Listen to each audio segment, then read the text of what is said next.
E agora o professor André Tração Helena, do Instituto de Biociências, que é o atual vice-coordenador do Colínguas, tá?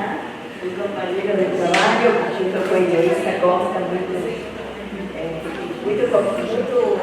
grupo muito compenetrado. Vai chamar o pessoal para compor a primeira mesa. Obrigado, Maria. Eu queria chamar para compor a mesa a professora Clara Flores, por favor, da FEBRANESH.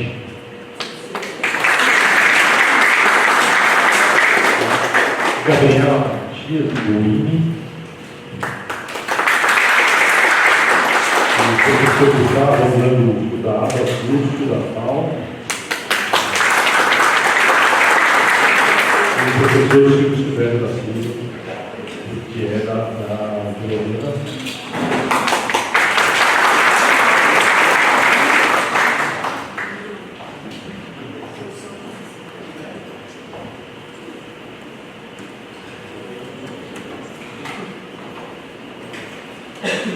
Então, feita a composição da mesa, da primeira mesa temática de políticas de internacionalização como espaço de inclusão, eu gostaria de fazer uma apresentação muito breve dos aspectos que, de certa forma, a gente vai tratar aqui, e um pouco, na verdade, é o próprio relato de como é que eu pelo menos cheguei até aqui numa perspectiva da biologia. Eu trouxe alguns dados que eu acho que são muito impressionantes sobre a questão, pelo menos foram para mim quando a gente começou a olhar isso. Eu sou membro da CEINT, há muito tempo fui presidente da CEINT do IB durante muito tempo, e durante esse período, se puder passar mais uma coisa que chamou muita atenção, e isso talvez para quem, as pessoas que são da CEINT, um dos desafios que a gente tem muito profundo da CEINT é como fazer a coleta de dados para que a gente possa caracterizar a internacionalização, que é fundamental, inclusive, para aspectos muito pragmáticos, como, por exemplo, o preenchimento do relatório CARES, ou mesmo para outros aspectos variados da universidade. E quando a gente veio fazer isso para o ID, a gente viu que esse é uma composição dos dados de 2000 a 2024, então, na verdade, estão todos os dados de 2024 da pós-graduação. Eu acho que a pós-graduação é um lugar, obviamente, o primeiro fator é que é onde os dados são acessíveis de maneira simples e confiável. Essa é uma questão que não vai fazer parte da mesa, mas essa discussão é uma discussão importante para a série. Mas ela é mais que isso, porque a pós-graduação ela é simultaneamente tem um braço relacionado à pesquisa, porque são os alunos de pós-graduação, é também uma atividade de educação, ou seja, no sentido de que dentro da universidade eles são os estudantes, mas ela é também um aspecto que, para a internacionalização, é muito clara sobre a relação que a universidade tem, e aqui especificamente na captação de estudantes internacionais. Quando a gente foi fazer isso, a gente viu que nessa série histórica, que tinha 2.656 estudantes, a gente tinha alguma coisa como 2.488, 93% de brasileiros, mas 7% de estudantes estrangeiros, ou internacionais, como atualmente é o caminho que a gente chama. Passo o próximo. Se a gente olhar, no entanto, a série histórica, passa mais um, a gente vê que esse efeito, e aqui a gente talvez possa olhar 3 fases desse momento, dessa internacionalização, onde aqui está colocado como percentual do total o número de alunos internacionais, que a gente tinha alguma coisa em torno de 2% a 6%, a gente teve uma forte alteração disso, chegando a alguma coisa em torno próximo de 14% dos nossos estudantes de pós-graduação do IB como alunos internacionais. Obviamente, a gente teve uma queda brutal relacionada à pandemia, a pandemia foi muito dura, e a gente tem algum retorno aqui, como 2025, a gente está fechando o primeiro semestre, fechou o primeiro semestre, os dados vão até 2024, mas fica claro esse efeito de porcentagem do total com 3 fases. A gente tem uma fase de menor internacionalização, apesar de ser uma internacionalização razoável, uma fase de internacionalização muito intensa, onde mais de 10% dos nossos alunos de pós-graduação eram internacionais, e uma queda. E quando a gente foi olhar isso, passe o próximo, por favor, a gente não tem muitas considerações sobre isso. Por exemplo, se a gente for olhar do ponto de vista dos alunos internacionais, femininos e masculinos, autodeclarados na inscrição, a gente vê que teve também mudanças importantes do ponto de vista de como é que essa população se comportou ao longo desse processo.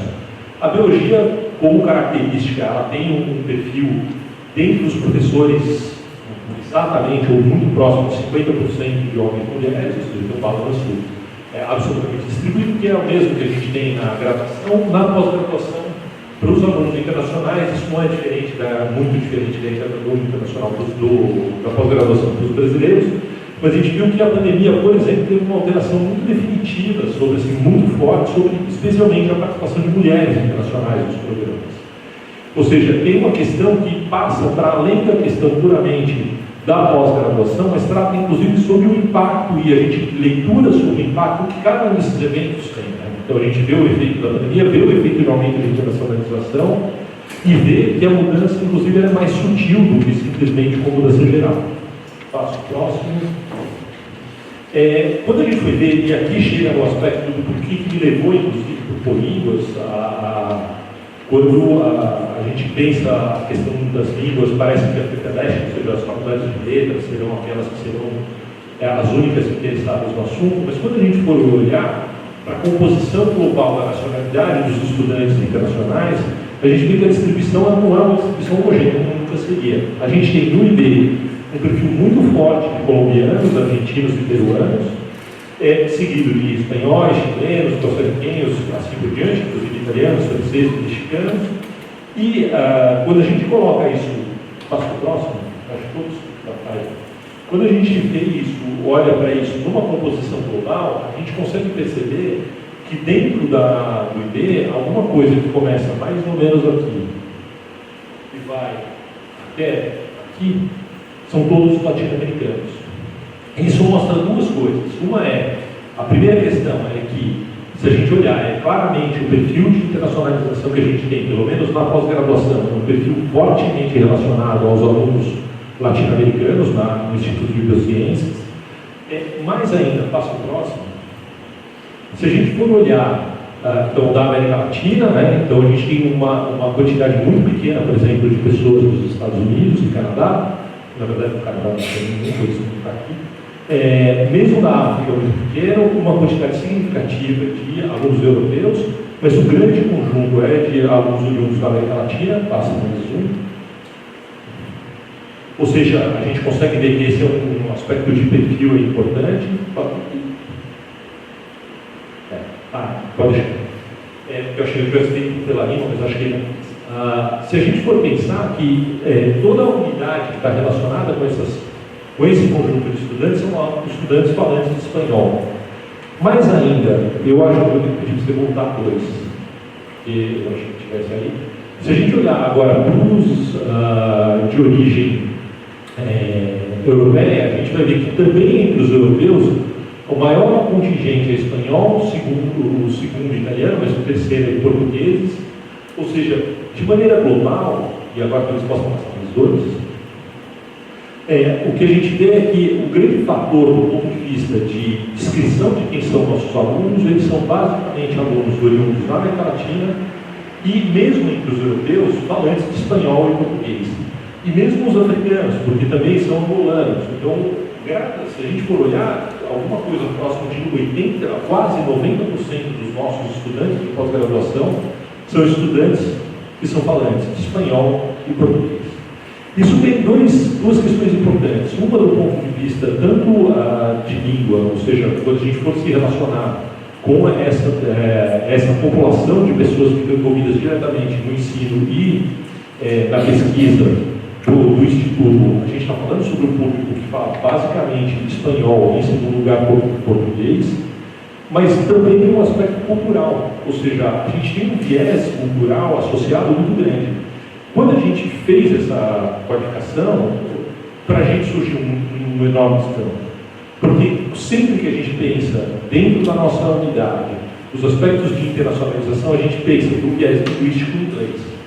O que, aqui eu não vou colocar os dados, mas eu tenho os dados todos, isso aqui não é igual para a USP, mas não é muito diferente do perfil da universidade. A universidade é um pouquinho menor, mas ainda tem esse perfil, majoritariamente espanhol e português.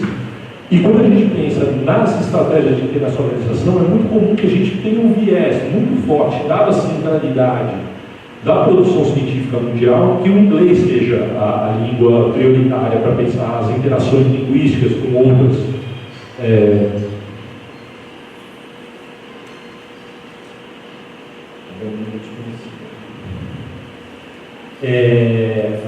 Ou seja, no final, o que a gente percebeu é que há um aspecto, e isso trouxe a gente muito forte, o Instituto muito fortemente para dentro do Colinas, que há uma necessidade de discussão de aspectos linguísticos e culturais que sejam capazes de abarcar um conjunto variado, e não apenas o inglês, com perspectiva de interação, de internacionalização.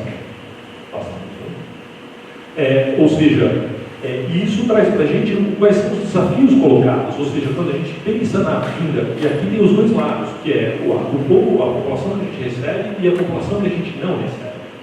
Porque, por um lado, a população que a gente recebe, a gente vai ter que pensar nos desafios a partir dos desafios colocados de fato, então como é que esse conjunto de pessoas a gente vai oferecer a possibilidade, e foi interessante a colocação na mesa de abertura sobre esse desafio, que você tem que aprender português nas ruas, né, que é um jeito interessante de colocar o desafio real, uma vez que os textos acadêmicos, inclusive as teses, na biologia, atualmente, uma parte das teses são escritas em inglês, uma pequena parte, mas a maior parte é escrita em português, e, portanto, você tem um desafio linguístico de alguma coisa que daqui chegou a ser 15% dos nossos estudantes produzirem suas teses e dissertações em português, a pesquisa não é a sua língua de origem, assim como a participação em sala de aula, assim como a produção de textos escritos dentro da academia, e, portanto, a gente percebeu que há primeira parte, em relação àqueles que a gente recebe, um aspecto central baseado na questão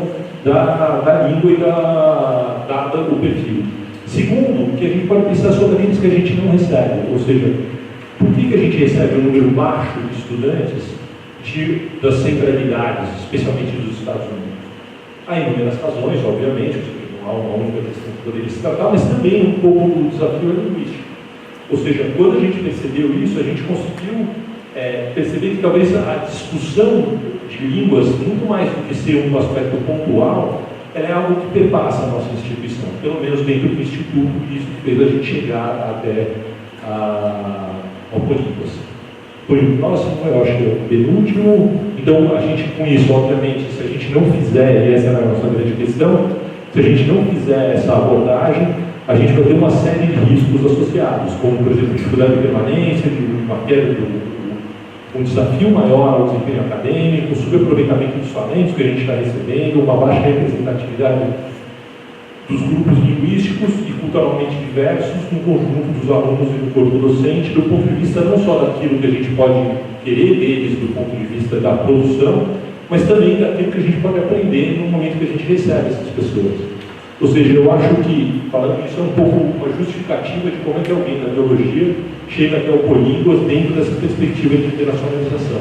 A gente precisa pensar isso do ponto de vista de como é que a gente vai fazer para tanto a gente oferecer as perspectivas de realização efetiva, quanto gerar estratégias que permitam que a gente consiga interagir de maneira completa com o conjunto de pessoas que a gente está recebendo. Eu acho que esse é o último.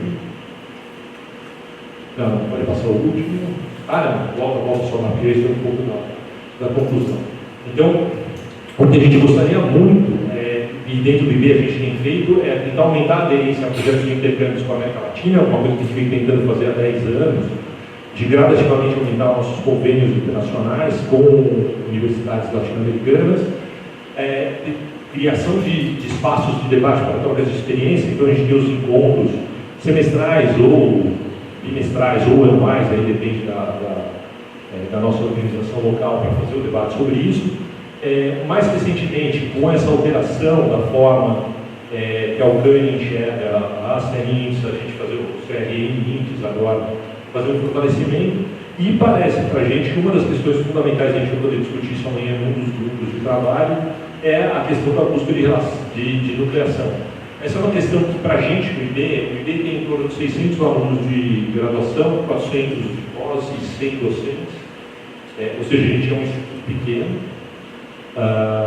e o que a gente percebeu é que a forma de administração, e isso é uma coisa diferente quando a gente pensa no que acontece no FUVEST ou no que acontece na Poli, são institutos muito grandes, com alguma coisa do tipo 6, 7 mil alunos de graduação em pós que a Poli tem, e alguma coisa em torno de 12 mil, 13 mil, que é mais ou menos o que a FERJ deve ter.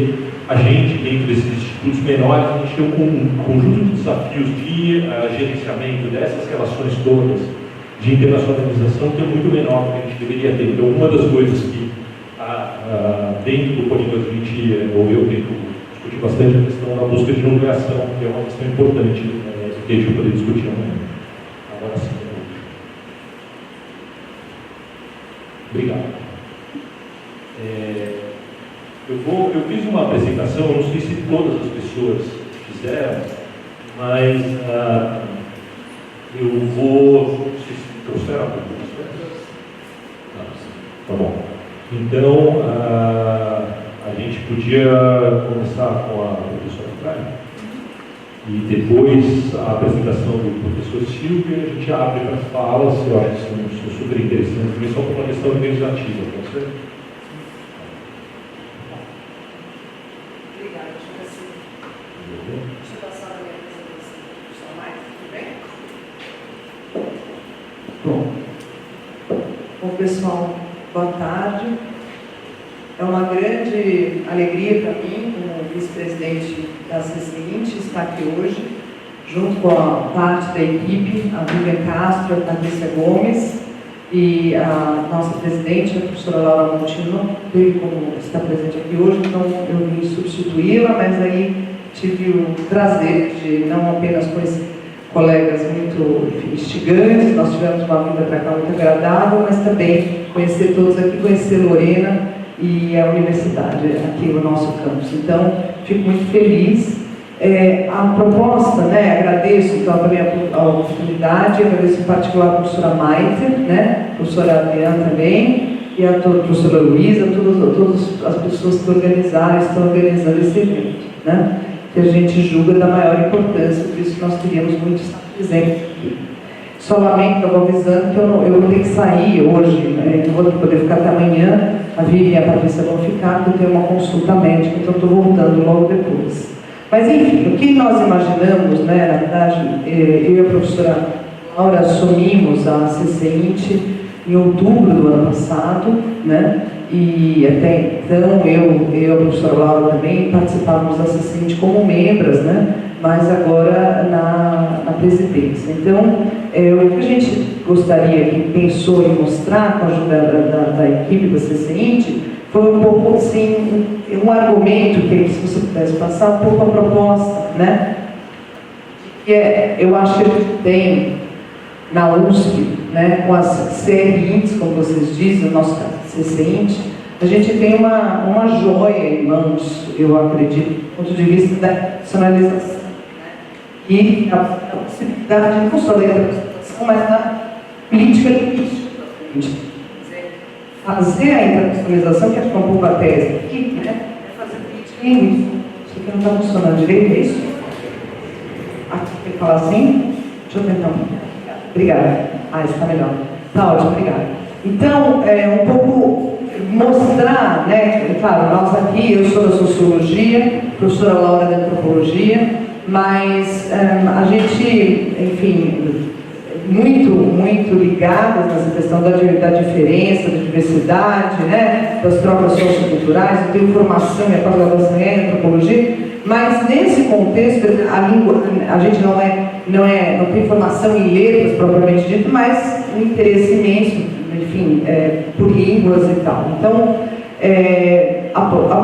o que eu quero dizer, esse momento aqui, é de um pouco mostrar como ações que a gente realiza na CCINT, de alguma forma, já são promoções nessa direção da política linguística, e que eu acho que se colocam aqui, digamos, abertas, inclusive, a propostas que vão sair desse seminário, em termos de possibilidade de incrementação disso aí, Mas já temos isso, esse é um pouco o argumento. E aí, já temos essa política linguística, ela vai entrando aqui por osmose na própria ideia do que é, e a essência do que é a atuação das nossas CCIs, né? Então, esse é um pouco o argumento. Então, com isso, né, para um pouco mostrar isso, a gente queria aqui dar um quadro geral para vocês, de maneira sintética, de como a gente tem atuado, quer dizer, também atuado e entrado, né, com nós duas recém-chegadas, nessa dinâmica. Mas,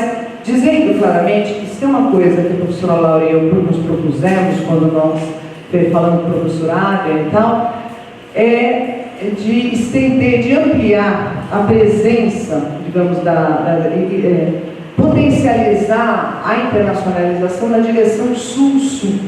Então, em particular, na direção a América Latina, então é diferente, ao mesmo tempo, a gente, de alguma forma, o professor André acaba chegando meio que num lugar parecido, mas assim, a América Latina, mas a África, muito importante para nós, e a Ásia, né? Mas, enfim, então, tem sido essa busca. E vocês vão entender por que quando a gente mostrar os dados sobre a atuação da CCIT.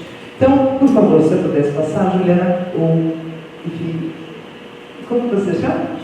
Júlia. Então, tá bom, Júlia. Então, bom, primeiro os convênios, né? Só para dizer um pouco para vocês os convênios que a gente tem.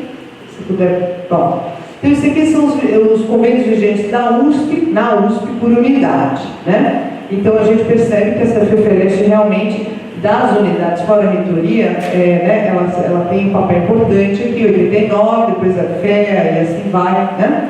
Então, ela tem, de fato, se destaca aqui com 89 convênios, né? E agora, por favor, a próxima.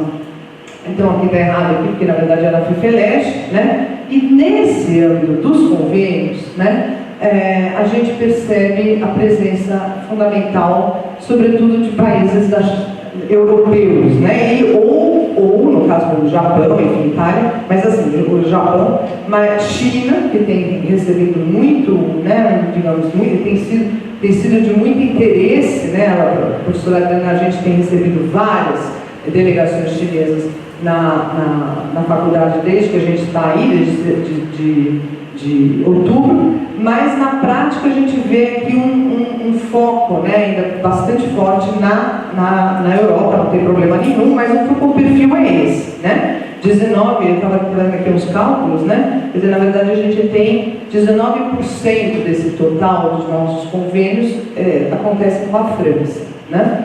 E claro, a gente também tem o caso de um mestrado em Cotutela que foi elaborado na gestão passada. Mas enfim, então a gente tem esse tipo, então um pouco dando um panorama, né? Por favor, Julia.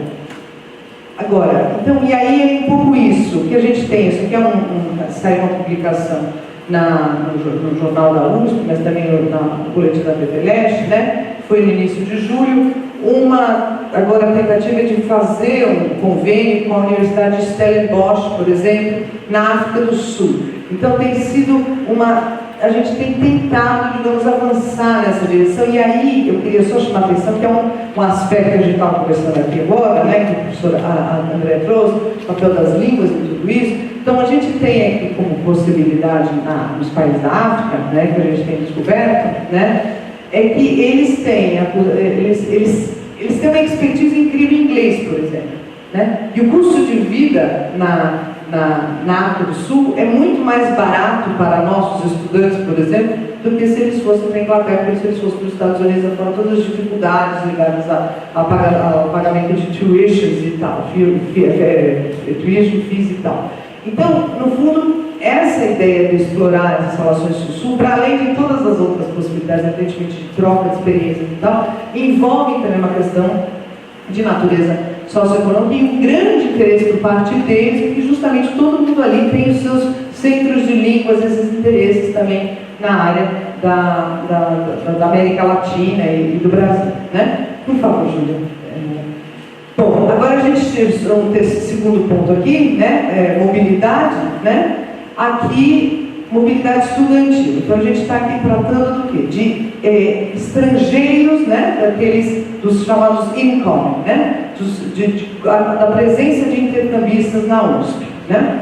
E aqui, de novo, a FEFELESH se destaca, né? Intercâmbios de estrangeiros, ou enfim, internacionais, né? Isso no ano de 2025. E aí eu queria trazer aqui um pouco os países de origem dessas pessoas que vêm, em particular no caso para a FEFELESH, né? Isso eu acho que é um ponto a ser incluído, não sei como está aí na biologia e como está nas outras unidades que a gente vai ver aqui agora. Mas na FEFELESH nós temos um fenômeno social que é a presença fortíssima de estudantes chineses, né? Então isso é uma coisa muito impressionante, que evidentemente até impacta na possibilidade de a gente acomodar esses estudantes, porque eles vêm, são muitos mesmo, para os nossos cursos, né? Agora, dito isso, sim, gente que fala português, né? É uma coisa muito impressionante. Então, mas enfim, a gente tem aqui a China, que, digamos, desancou todo mundo, né? E aí, enfim, um pouco mais esse mundo italiano, europeu, que a gente já conhece, assim, né? Aí o Japão, etc. Tá? Bom, então, isso, e aí aqui, por exemplo, agora nós recebemos em junho, final de julho, né? A Vivian, a Patrícia, eu e a estagiária recebemos os estudantes que vieram, e eu fiquei muito impressionada a falar em política linguística. Quando eu já fui receber, eu disse, bom, gente, vocês querem que eu fale inglês? E tinha esse grande espectro de países. E eles disseram, não, pode falar português mesmo. E é isso, quer dizer, a gente tem uma dimensão do interesse em português, do interesse, né, enfim, genuíno, né, porque assim, a gente vai ver isso na hora que a gente falar em que cursos esses estudantes se matricularam. Isso a gente não conseguiu montar um slide, mas os cursos nos quais eles se matricularam para esse semestre, né, bom, são 292 matrículas, esse semestre apenas, né? Desse número de matrículas, 67% são para letras, né? Agora, um detalhe, o grande curso dentro da letra que se destaca, que eles vão procurar, são as letras clássicas e vernáculas, ou seja, eles querem realmente falar português, né? Então, acho que isso é um detalhe importantíssimo a ser considerado nos debates aqui. Então, um pouco do cálculo que eu fiz aqui, são 67% vem para as letras, e aí tem um pouco enfim, o detalhamento das várias línguas modernas, né? Línguas modernas também se destacam, mas quem ganha de longe são, acho que os 133 eram que vinham para as letras clássicas e vernáculas, para vocês terem uma ideia, né? Quase a metade, né? Agora, fora isso, as ciências sociais, ou seja, antropologia, sociologia e ciência política, depois geografia e história, 19%, depois geografia e história, 12%, e a filosofia com 2%. Né? Então a FEFELESH ela é buscada, mas também pelas línguas. Eu acho que isso é um detalhe importante também, né? Quer dizer, uma coisa diferente, mas que pode ser para complicar a conversa, né? Na verdade, fica mais complexo.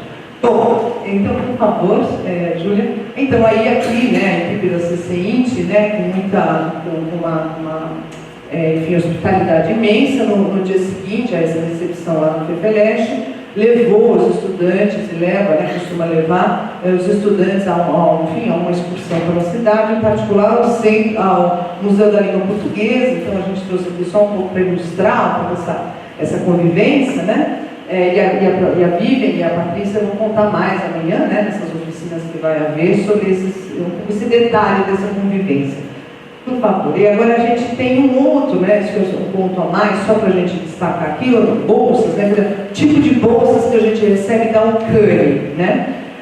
Então, aqui, infelizmente, a gente não conseguiu um pouco entender o que é esse total recebido no montante que a UCANI tem à disposição, mas talvez valha a pena ter em conta isso aqui, né? Eu acho que isso mostra um pouco, né, que há uma ênfase muito grande da UCANI em relação ao FEFELESH, quando o assunto é graduação. Então, são bolsas de intercâmbio,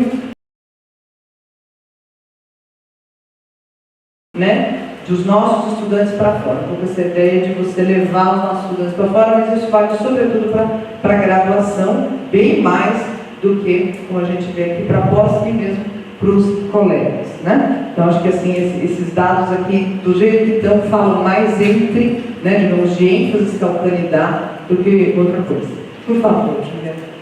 Bom, um outro ponto que a gente, uma outra iniciativa, né, que a gente tem com esses estudantes que vêm de fora, aí voltando para os de fora, é o curso Aspectos da Cultura Brasileira, né, que é um curso que foi criado em 2013 pela nossa antecessora, a professora Maria das Graças Nascimento, inclusive mãe da atual vice-diretora da faculdade, né, ela criou isso em 2013, justamente nessa ideia de levar, fazer com que os intercambistas tenham acesso, né, a essa multiplicidade, digamos, de perfis, não só de áreas de interesse, de pesquisa da FEFELESH, mas também com os colegas, com o que cada colega faz. Então a gente criou um curso, né, nesse caso, desde 2013 até hoje, já contou com 1.517 matrículas, né, e ele, na verdade, se debruça, né, a ênfase é o seguinte: ao longo do semestre,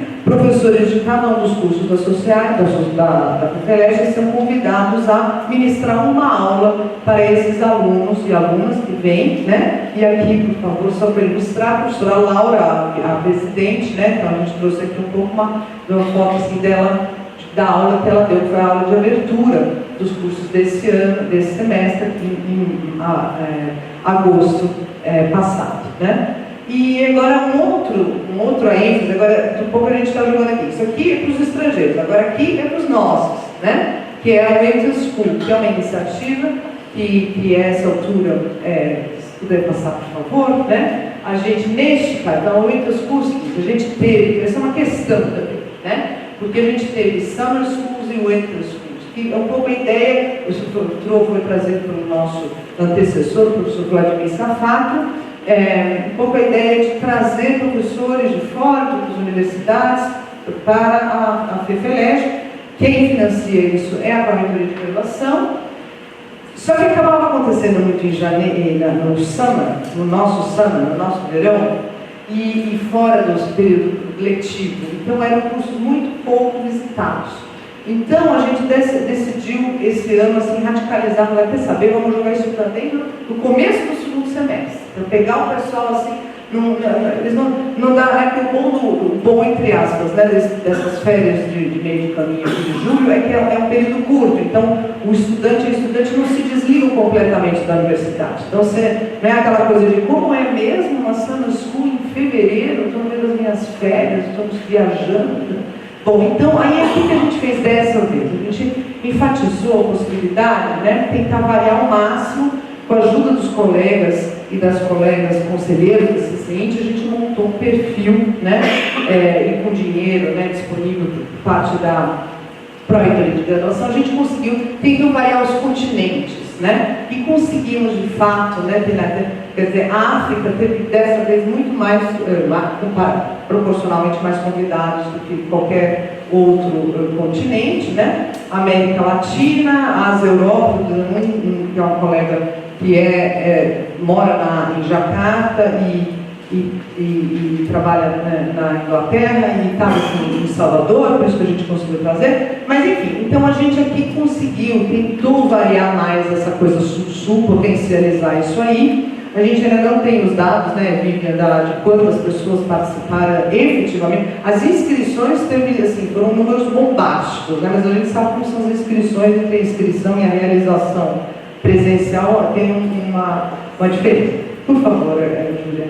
E aí, isso aqui foi o dia da abertura, inclusive lá na faculdade nós tivemos o privilégio de poder contar com a representação da reitoria, né, da Pró-Reitoria de Graduação, a própria diretoria da faculdade, né, e o presidente da Alcânia, o professor Sérgio Proença, veio pessoalmente. Então também a Alcânia tem nos dado muita força, né, e justamente nessa tentativa, né, de, digamos assim, não é nada contra a França, né, que é a nosso mais aí, vocês viram nos convênios, mas é uma tentativa de diversificar mais, que justamente, acho que isso é um dado importante para pensar aqui, vai na direção do que a Alcânia está querendo, né, que a Alcânia está querendo mais sul-sul nesses convênios e nessas participações. Bom, então aqui foi um pouco o andamento da Winter School, né, que a gente conseguiu fazer com a ajuda do prédio de letras, né, então conseguimos mobilizar, porque a gente tem um programa crônico de espaço na FEFELESH, nós conseguimos mobilizar e foi bom que no fundo teve essa história de integrar os professores ao cotidiano da USP em ação, não era nas férias, E os professores que vieram, os convidados, ficaram muito impressionados, na verdade, com a possibilidade, e os alunos e alunas também, com quem a gente conversou, mas a possibilidade de ter direito a ficar uma semana inteira com o professor, assim, um desses caras super de interesse do campo da pessoa, né? A gente tentou variar as áreas também, para contemplar a FEFELESH, mas essas pessoas ali à disposição por uma semana. Isso é uma coisa, nunca nem eu tinha vivido isso, essa possibilidade, né? E aí, agora, o último detalhe, né, que um pouco assim, é que eu quero concluir aqui, peraí, eu vou para a última coisa, que é essa proposta, um pouco, eu não sei quanto isso pode ajudar na discussão aqui, mas ele, no fundo, eu acho que o que a gente faz, no fundo, a ideia é a seguinte: o que as recentes fazem, né, já é política linguística em ação, né? E é claro que, nesse sentido, contar com o apoio e a parceria, e estreitar laços com polínguas, e estamos super abertas e abertos aqui a pensar possibilidades, mas o que eu quero quase que dizer para o Polínguas é que, assim, a CCINT, essas várias eixos de atuação, isso é política linguística em ação, né? E o que haveria agora, digamos, seria muito bem-vindo, seria um pouco ver como que a gente consegue temperar com polínguas essas atuações que já estão em ação. É isso, obrigada, é isso aí. Valeu.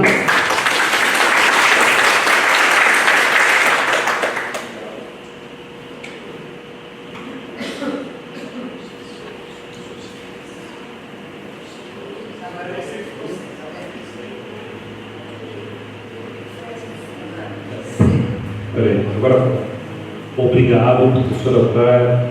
Queria então colocar o Gustavo fazer as suas considerações e depois a gente passa para a Gabriela e o professor Silvio fazer as suas falas.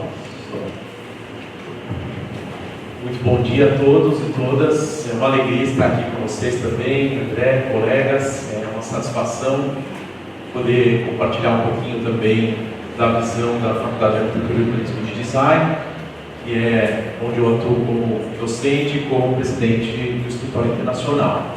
Eu vou pedir ajuda, pois não, a gente também prepara uma breve apresentação, mas já tendo ouvido as duas falas, né, tanto da FEFELESH quanto do Instituto de Biologia, me dá até um alento de ver que há uma consonância, né, na nossa visão, inclusive dos anseios, professor, porque esse movimento Sul-Sul é um movimento que nós temos trabalhado na nossa gestão à frente do Escritório Internacional com muito vigor, né? Nós já temos colhido o resultado dessa visão justamente por uma busca de diversificação, né, do nosso eixo. A FAO, assim como a FEFELESH, ela tem o seu maior número de convênios com a França. E há uma discrepância, inclusive, muito grande. Nós temos, inclusive, muitos duplos diplomas, né, com universidades, com escolas italianas, principalmente, mas com outras escolas também. E esse eixo Europa, né, ele realmente é preponderante nas nossas ligações, né, internacionais. Isso também por conta do nosso campo de conhecimento, né, tanto a arquitetura quanto o design, assim como as áreas de atuação da FEFELESH, imagino eu, né, como leigo na área, mas nós temos uma ligação muito forte com o berço europeu pela especificidade da área da arquitetura, pela especificidade da área do design e pela história, né, desses convênios, da maneira como isso foi sendo estudado, inclusive a origem do próprio curso de arquitetura e urbanismo e do curso de design da Universidade de São Paulo. Então, acho que tem uma série de questões históricas também que justificam, né, a nossa ligação direta com essas instituições europeias. No entanto, nós temos incentivado muito fortemente o fortalecimento, né, das relações com instituições latino-americanas, né? E não só latino-americanas, como instituições asiáticas e africanas, mas especificamente africanas lusófonas. Esse é o nosso sonho. Não conseguimos ainda efetivar isso, mas queremos muito investir nessas ligações, nessas relações que nós podemos estabelecer com países africanos e países lusófonos, né?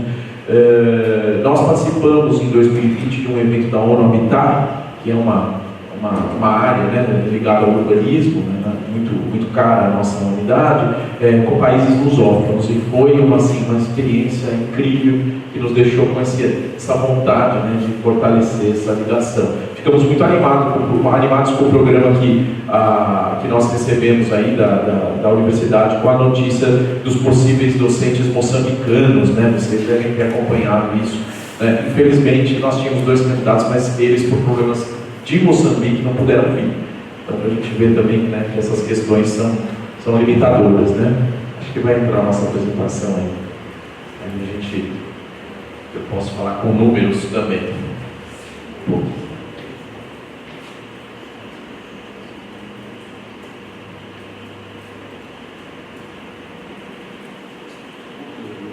Pois é. Majoritariamente na graduação, a graduação pode dizer a proporção de pós-graduação que são cursos estudantes?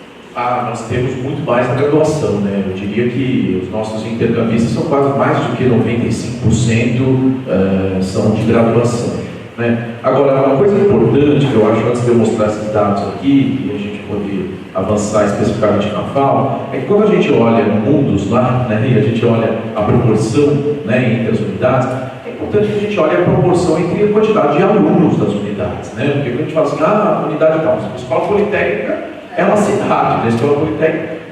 Então eu vou situar um pouco a fala, né? Só para ter uma ordem de grandeza, a FEFELESH tem algo em torno de 18, 19 mil alunos, né? 10 mil. Então, mais ou menos uns 15, vai dizer assim, uns 15 mil alunos, mais 1.000 docentes. A gente está falando de servidores, então a gente tem uma quantidade. Mas a gente está falando de um contingente de 20 mil pessoas, né? A FAO é um contingente de menos de 2.000. Nós somos 1.600 alunos de graduação e pós-graduação, mais 230, 250 docentes e mais ou menos o mesmo contingente de servidores. Então a gente está falando de uma população de 2.000 contra uma população de 20 mil contra uma população da escola politécnica que eu nem imagino. Então é importante a gente olhar esses rankings, né, essas organizações, ponderando, quer dizer, quantos alunos a FEFELESH per capita está mandando para o exterior? Quantos alunos a FEFELESH per capita está recebendo do exterior?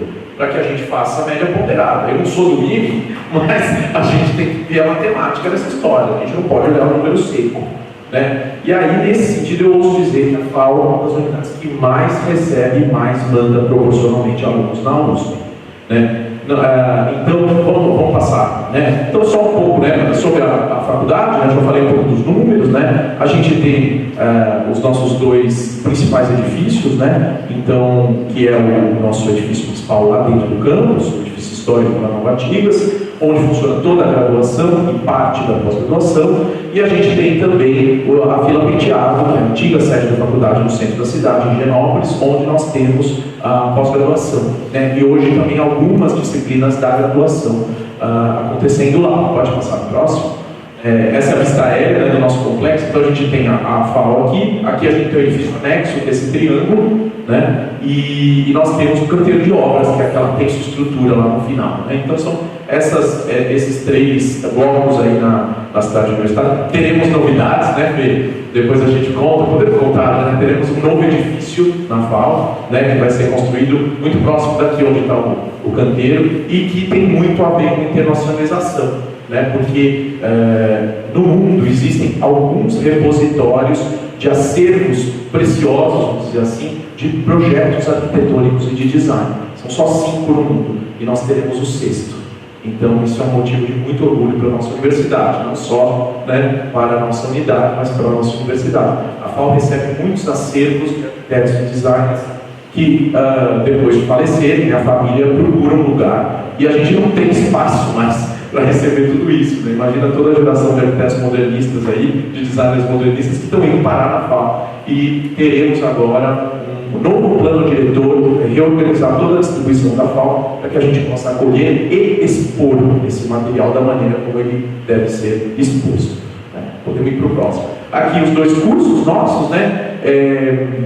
Há um QR Code aí para quem quiser ir mais adiante, né? É importante essa questão, o professor André colocou isso, né? Eu senti ao longo dos anos que essa questão de um excelente posicionamento, seja da Universidade de São Paulo, seja das unidades especificamente, nos rankings internacionais, tem acendido a curiosidade de outras instituições. Nós temos recebido muitas delegações. O Fernando sabe que a gente fica 2 por semana lá recebendo gente estrangeira vindo visitar a FAO, e chineses muitos, nos últimos 2 anos, com essa questão toda, da questão da política internacional, houve um fortalecimento, há uma procura de instituições chinesas pela nossa unidade, especificamente, imagino, ouvindo outros colegas também, que seja no âmbito da universidade, mas é algo que a gente tem ouvido nas entrelinhas das falas desses visitantes. Figurar nesses rankings tem dado visibilidade à Universidade de São Paulo e às unidades respectivamente. Então, é algo que tem fortalecido, por isso que a gente tem trabalhado isso muito na nossa comunicação, e eu vou falar sobre isso já já. Pode passar? Então, aí, a nossa fachadona do edifício, que está toda restaurada, aí, para quem não vai a FAO há algum tempo, vale a pena, está muito bonito o prédio. Pode passar no próximo. E aqui a nossa composição da Comissão de Cooperação Nacional e Internacional, eu como presidente, a professora Priscila Farias como vice-presidente, que foi a presidente, eu fui vice dela em 2 gestões, agora na FAO a gente tem por praxe ficar no máximo 2 gestões e depois trocar. E a nossa equipe, a Fernanda que está aqui, que é a chefe da sessão, a Vilani e o Rodrigo, que foi uma recente aquisição nossa, importado do financeiro, Mas ele é formado em Relações Internacionais, a gente falou, olha, é melhor trazer o Rodrigo para nós, ele era da FE, agora ele vem para cá, enfim, e aí esse é o nosso time. Pode passar. Essa tela é parte de um material, já falando das iniciativas plurilingües da FAO, de um material que geralmente era um material bilíngue, inglês-português, e que virou um material trilingüe, inglês-português-espanhol. É um folder, vou até passar para vocês aqui, para vocês darem uma olhada no que a gente desenvolveu. E essa lâmina central que é uma janela, que é exatamente para os estudantes estrangeiros saberem onde ficam as coisas na FAO, porque a FAO não é um prédio autoexplicativo. Para quem conhece a FAO, é um edifício que tem dificuldade de localização. Então a gente elaborou esse material justamente para ajudar os alunos a se acharem na FAO. Então a gente fez uma pesquisa, usamos os tons arquitetônicos da representação, na verdade é um ex-aluno nosso que desenhou, o Danilo Zamboni, e fizemos essa perspectiva explodida aí para mostrar para os alunos onde eles acham as coisas. Então podemos passar para o próximo. Mostramos também nesse folder parte da infraestrutura. Eu só colocando aqui mesmo para a gente ver essa questão da língua, e já nesta linha de fortalecer o acolhimento a esses alunos ibero-americanos, porque temos muitos espanhóis, muitos portugueses, A FAO tem uma ligação muito forte com a Escola do Porto.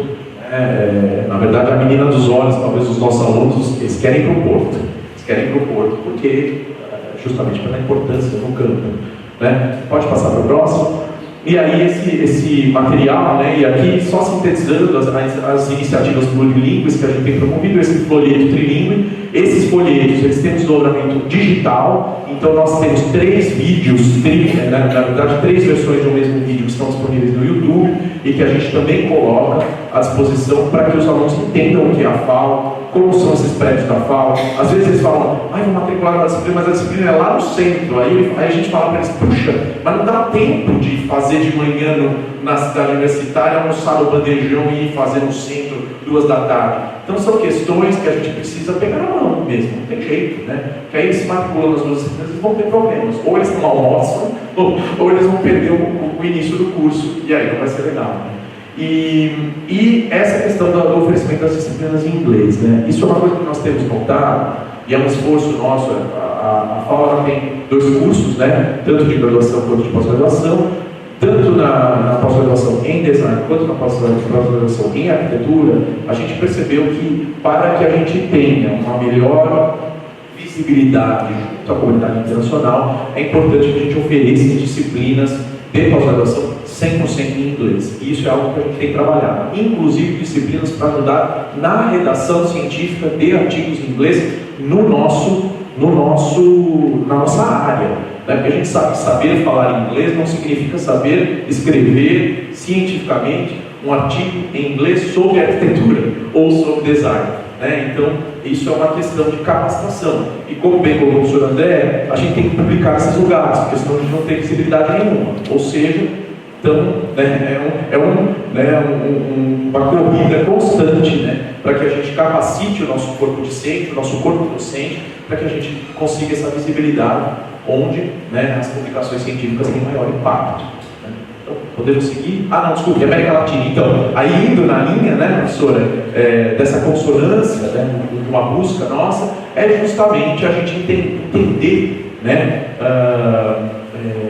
a presença da FAO como um polo, né, em relação às escolas da América Latina. Isso já acontece organicamente, mas é algo que a gente tem fortalecido. E isso é muito visível nos convênios que a gente tem firmado. Muito embora a gente tenha ampliado, inclusive, os convênios com a França, que foram crescendo, inclusive, nos últimos anos, né, recentes, eu mesmo assinei 2 no ano passado, mas nós temos feito ativamente uma busca por instituições que têm afinidade no nosso campo na América Latina. Né? Então, podemos passar adiante. Aqui é uma coisa importante, peço perdão já que eu não coloquei o IME, mas o IME estava com a gente e ele está aqui, ó. E eu já vou mostrar esse material lindíssimo que foi preparado em conjunto. Esse é um esforço, e assim, nosso sonho é que a USP esteja junta. Isso, né, Fê? Isso foi uma iniciativa incrível de juntar essas unidades, mais o IME, peço perdão novamente por não estar aqui, para fazer esse evento já é o segundo ano, Fê, que a gente faz junto? Segundo semestre que a gente faz junto. O primeiro foi na FAO, então a gente juntou todos os Income Students dessas unidades e fizemos junto esse trabalho de acolhimento, com as atléticas, com os grêmios das unidades, com a representação dos escritórios internacionais, dando o beabá do ônibus, de como tira CPF, de como, quer dizer, é mais sobre empatia, né, e sobre otimização de processos, né, o que é bom para todos. Então, né, fala, Bê. É legal que esse semestre teve até uma apresentação de capoeira do CP. Terminou, né? Terminou com uma apresentação de capoeira, foi muito legal. Esse ano foi na Poli, né? Foi na Civil. Foi na Civil. Esse ano não, esse semestre. O outro foi na FAO. Próximo, provavelmente, será na ECA, na UCAN, enfim, a gente está trabalhando para a gente articular qual será. Então, já fica um convite, né, para todas as unidades que quiserem se juntar a nós nessa iniciativa, vai ser muito bem-vindo, porque a gente faça isso juntos e que isso vire uma grande festa de recepção desses alunos que estão chegando, né? E o mais bonito disso é ver a organização dos nossos alunos para acolhê-los, né? Porque no âmbito dos grêmios, das atléticas, eles fazem todo um trabalho de acolhimento que é muito bom, o que torna a vinda dos alunos estrangeiros uma possibilidade de intercâmbio para quem está. E isso é um outro ponto que a gente tem trabalhado na questão linguística dos nossos alunos, né? É uma possibilidade dos nossos alunos terem contato com o idioma estrangeiro estando aqui, né? Então, a reciprocidade é importante nesse processo, né? Podemos passar para o próximo? Então, aqui, só uma questão de posicionamento, né? Olha lá, a mobilidade, né? A classificação em relação à USP e o total dos alunos USP, né? Da FAO, né? Então, em Camping, olha, nós recebemos em 2025 152 alunos, né, estrangeiros. É muita gente para uma escola com 1.600 alunos, gente. É gente gringa nos corredores. Eu tenho disciplina minha, eu tenho 12 intercambistas numa disciplina, numa turma de 40. Né? Então, só para a gente entender como isso influencia, como a professora colocou, no dia a dia da faculdade. E isso é muito bom. A gente precisa ver como tirar ainda mais proveito positivo para a nossa comunidade, obviamente para os alunos que vêm, mas para a nossa comunidade nesse movimento. Então, aqui os que chegam, né? Os que vão, né? E aí a gente também a classificação em relação à USP. A gente tem uma série, nesse momento a gente está estudando, procurar entender um pouco por que os nossos alunos diminuíram um pouco a saída. A gente tem, obviamente, várias pistas, as questões do câmbio, as questões, são muitas variáveis. O perfil socioeconômico do nosso aluno mudou, né? Isso deve ser levado em consideração. Nós temos hoje o contingente máximo das políticas de inclusão, né? As possibilidades sem bolsa diminuem, e mesmo com bolsa sem complemento é complicado ir para o Royal College. A gente sabe que para a Inglaterra e para a França não está fácil, e os recursos que são disponibilizados pela bolsa não são suficientes, né? Então, a gente tem uma série de hipóteses, mas estamos trabalhando para mapear ativamente e entender o porquê dos nossos alunos estarem indo um pouco menos, né? Não é nada drástico, mas dá uma leve desaceleração aí dos alunos que estão saindo. Pode pôr o próximo, por favor. Aqui, a lista de convênios vigentes, a gente tem 81, pode passar rapidinho, eu só pus a lista aí para a gente ver. Pode passar o próximo. Né? E aqui a gente tem um quadro muito parecido com o quadro da FEFELESH.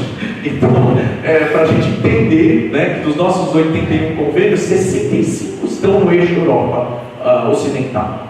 Né? Então, desses daí, uns 30 na França, mais uns 15 na Itália, né? E os outros dois divididos entre Portugal e Espanha. A Alemanha a gente tem alguns, né? Aliás, a Alemanha é um país que manda muitos estudantes para a FAO, a gente recebe muitos alunos alemães na FAO, e aí a gente tem mais ou menos esse quadro. Daí a nossa intenção, a nossa estratégia de tentar justamente trabalhar o eixo Sul-Sul nessa expansão, né, para que haja uma isonomia, pelo menos, né, maior em relação à distribuição desses fluxos, né, seja de envio, seja de recepção. Pode passar para o próximo? E aqui eu trouxe uma série de gráficos, na verdade, para a gente entender ano a ano esses fluxos, né, mas, olha, veja, muitos alunos, nós, aliás, é uma corrida, né, os alunos irem para a Itália, os nossos, por que isso? E aí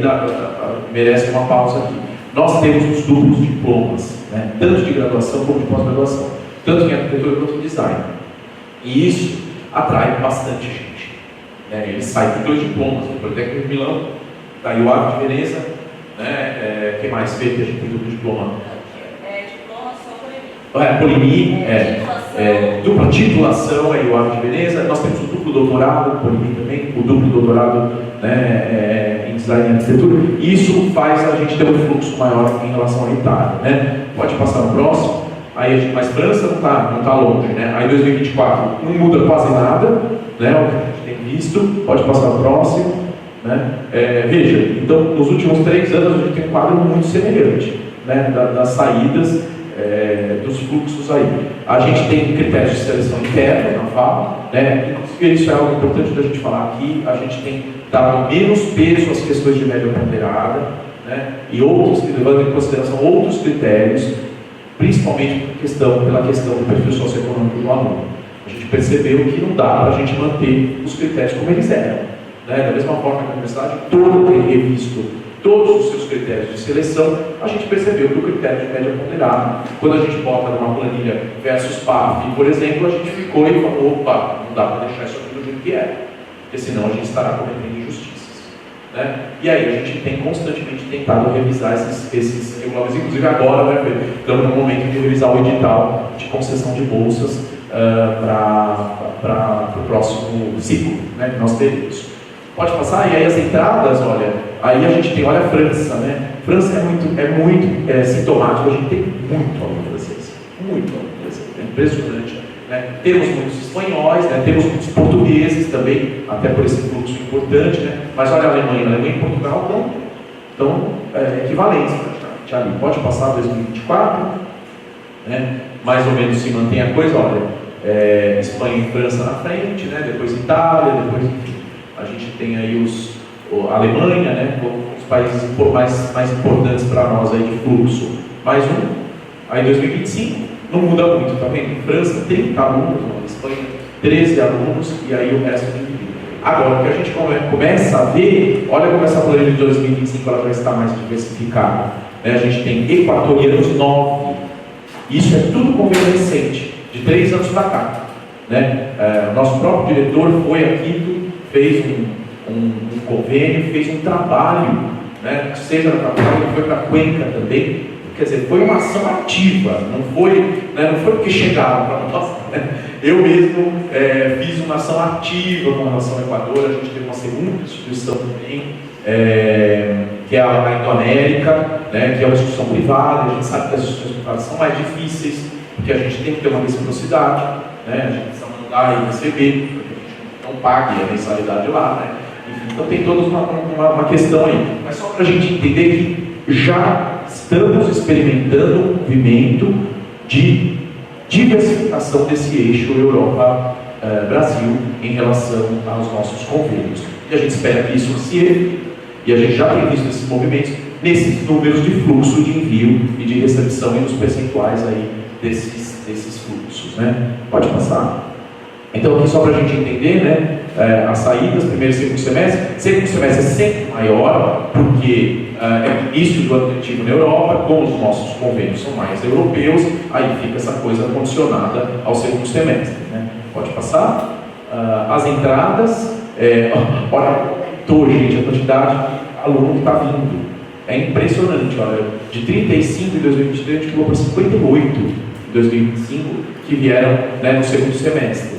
Então é uma mudança importante na quantidade e até na estrutura que nós temos que ter para acolher esses alunos. Nós tínhamos um escritório que acolhia, né, 50 alunos, agora eles estão acolhendo 100 e tantos. Não dá para, as coisas precisam ser repensadas para que haja um fluxo de atendimento a contento, né? Pode passar. Aqui a gente colocou na mesa só algumas questões, né, que a gente tem notado. Sem dúvida, né, o acolhimento, a empatia são parte da recepção. Os nossos alunos são muito bem acolhidos, inclusive para os nossos alunos, para os nossos estudantes. No entanto, o que a gente sente, assim, aí falando como docente mesmo, eu sinto uma resistência muito grande da integração linguística dos alunos estrangeiros, principalmente os franceses, né? Eu sinto uma falta de... Né? Agora os latino-americanos não, pelo contrário. Os latino-americanos, eles são totalmente, né, abertos, eles já vêm, eles arranham português, eles querem. Eu estou dizendo assim, o que eu tenho sentido em uma medida macro. Claro que tem exceções, claro que tem alunos que fizeram curso de português antes de vir, claro que, mas a gente tem uma resistência. Tivemos no passado, uns 4, 5 anos atrás, inclusive uma resistência de alunos alemães, por exemplo, que achavam, né, fica meio indignado pelo docente não ministrar disciplina em inglês. Quer dizer, mas não. O que a gente tenta com empatia de novo e com acolhimento é dizer que é parte da imersão, né, é parte do intercâmbio, um esforço para a comunicação do idioma, né, desse país, para onde eles estão indo. Então, nós temos trabalhado isso, mas é uma questão que a gente tem sentido, né? No entanto, a gente tem orientado o corpo docente tem feito, né, nesse sentido, a arquitetura e o design são campos mais amigáveis, porque todas ou grande parte das nossas avaliações são de ordem prática. Então esse aluno não vai ter que fazer uma prova escrita como resultado da disciplina, como principal forma de avaliação. Ele vai projetar, e é mais fácil, a linguagem do projeto é universal, ela é diferente, né, de uma prova objetiva e descritiva. Então, acho que tem as questões das especificidades da área, né? O que a gente vem, né, trazer, né, é uma ideia de uma ligação entre as unidades, para que, quem sabe, a gente não possa vir a oferecer cursos interdisciplinares e transdisciplinares interunidades, né, o que traria, né, uma questão muito rica, não só para a universidade, mas para essa comunidade que vem. Por exemplo, pensando alto aqui, a gente tem uma das nossas professoras de paisagismo, ela é arquiteta e bióloga, né? Ela precisa ser botânica para dar aula de paisagismo. A gente dá aula de botânica, né? Quer dizer, é um ínfimo exemplo dentro dos N campos de conexão que a gente pode fazer entre as unidades, oferecendo esses cursos, né, com uma perspectiva de atrair, né, essa conexão entre as unidades e para acolhimento desses alunos, né. A gente já tem uma forte ligação com outras unidades. A FAO é muito ligada ao IME, a FEA, a FEVELESH e a POLI, né, e a ECA também, né, por motivos de afinidade das áreas correlatas. Os nossos cursos, eles já têm docentes que vêm dessas unidades e os nossos alunos vão para essas unidades, é a natureza da FAO, né? Mas isso é algo que, vendo pela perspectiva da internacionalização, pode ser potencializado, pode ser aproveitado, né? O campo da sociologia da arquitetura é um campo que a gente tem uma interface fortíssima da sociologia do design também, com a FEVELESH, só para citar um exemplo também, né? Então, essa visão ampliada, né, que nós acreditamos que talvez em iniciativas como essa do Welcome Day, que ainda é uma coisinha pequena, né, mas numa esfera da universidade, e eventos como esse que são o espaço, né, o fórum propício para que a gente venha a discutir essas questões, justamente dessas conexões aí que podem ser estabelecidas nas políticas linguísticas, inclusive de acolhimento, né? E pode passar o próximo, por favor. Muito obrigado. Esse é o meu e-mail para quem não tem. Estou à disposição e a nossa próxima novamente está aqui com vocês. Obrigado. Obrigado, Gustavo. As próximas duas falas não tem uma apresentação, a gente vai voltar lá. Eu vou começar, acho que, com a Gabriela, que é do INE, e depois a gente faz o fechamento com o Silvio. Eu já adianto, a professora Praia tem uma questão que ela precisa voltar hoje, então estamos aqui, mas enquanto você estiver aqui, esteja aqui. Olá, eu sou a Gabriela, eu sou responsável pela CRT do INE há 6 meses na USP, então tudo bem recente. Eu vim aqui representando a CRT porque o presidente e o vice não puderam estar aqui hoje. Acho que a minha fala vai distar um pouco da fala dos colegas da mesa. Eu não sou professora, tenho um certo orgulho de estar aqui em cima falando no microfone, fui incumbida dessa tarefa, então vamos lá. Eu também não tenho dados, acho que a gente preparou um texto a 6 mãos, eu vim com o presidente e o vice. Eu vou ler, peço desculpas, espero que não entendi vocês muito, mas é breve. Quando pensamos em internacionalização e inclusão no contexto de políticas linguísticas na universidade, a primeira coisa que nos vem à mente é garantir a inclusão de estrangeiros nos cursos, sejam intercambistas ou alunos regulares.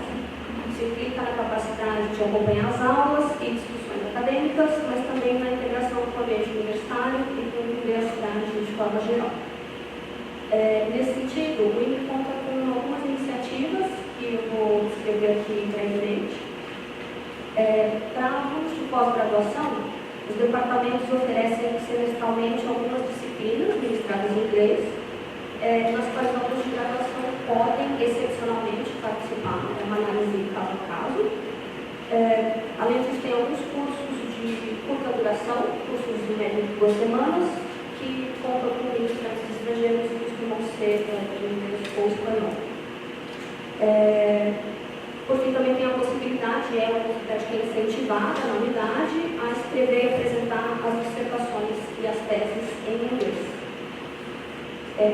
Para a graduação, as aulas, acho que como na maioria das unidades, são em português, mas os alunos estrangeiros contam com algumas adaptações.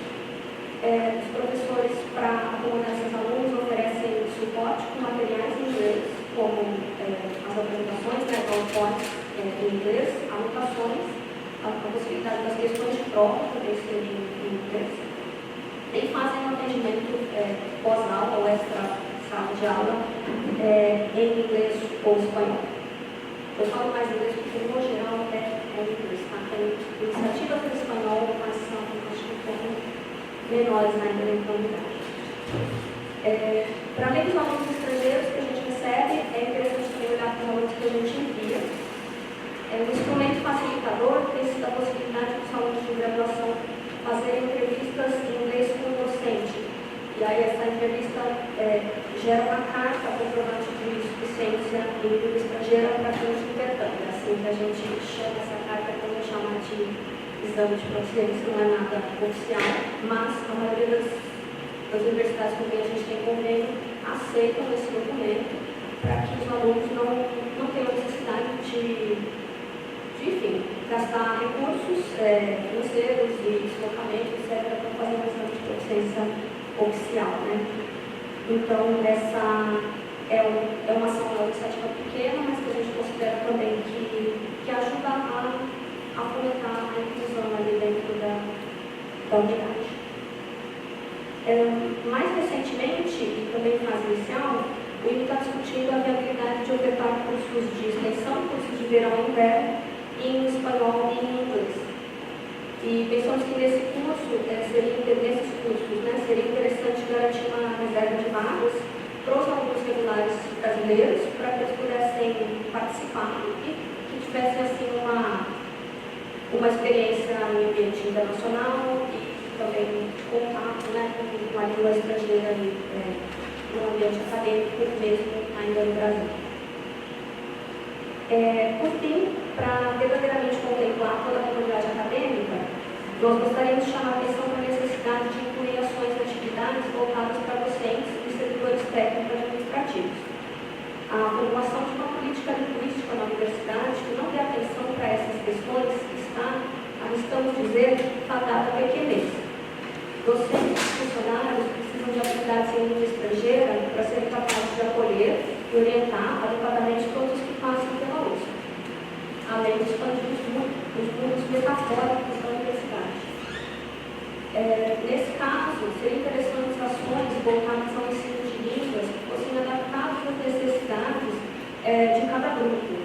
Por exemplo, aulas de português para professores estrangeiros. Né? Ele tem uma série de apoio à contratação de diversos professores que não falavam nada de português. Então, professores falantes de espanhol, como do leste europeu. Outros exemplos seriam cursos de escrita acadêmica no inglês ou espanhol, ou, no caso dos funcionários técnicos administrativos, poderiam ser aulas com foco em conversação, no dia a dia de trabalho, ou para comunicação escrita e desenvolvimento com outras universidades, só para citar alguns exemplos. Essas atividades também deveriam ocorrer preferencialmente dentro da universidade e dentro do horário de trabalho, considerando que são habilidades necessárias para a boa execução das atribuições e que estão alinhadas com os interesses da universidade de maior internacionalização. Para finalizar, embora esses pontos sejam importantes, eles também são talvez excessivamente utilitários. Então, nós gostaríamos de terminar essa fala com uma provocação. É uma proposta de expandir a ideia de inclusão no contexto de políticas linguísticas. Nós propomos a criação de uma política que não restringe a ideia de inclusão linguística ao mero aprendizado de estruturas gramaticais e vocabulário, que junto a isso contemple políticas de inclusão e de pertencimento, considerando várias categorias de diferença, de forma a verdadeiramente acolher os indivíduos com toda a sua complexidade. Nesse sentido, a gente gostaria de destacar, entre outros muitos exemplos possíveis, a relevância de articular a inclusão linguística com inclusão cultural de povos indígenas na USP. Uma perspectiva que pode abrir espaço para que as línguas funcionem como veículo de pertencimento, reconhecimento e valorização das diferenças étnico-raciais. Uma política de inclusão linguística na universidade deve contemplar um processo contínuo de aprendizado e de reeducação, para desconstruir formas racistas, xenofóbicas e excludentes de pensar e de agir, e tentar institucionalizar práticas educativas e acolhedoras.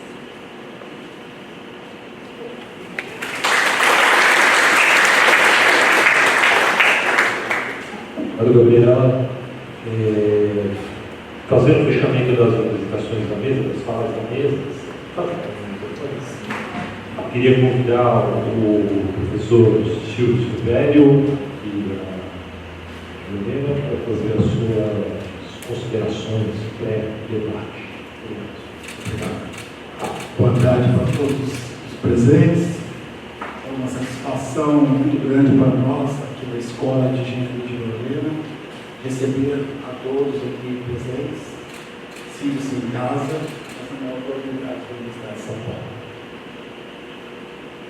Todos nós reconhecemos a importância da internacionalização, sabemos que a internacionalização faz parte de uma das diretivas da USP, e eu vou fazer uma pequena apresentação da nossa comissão, mas antes eu quero apresentar para aqueles que não conhecem um pouquinho da nossa Escola de Engenharia de Lorena.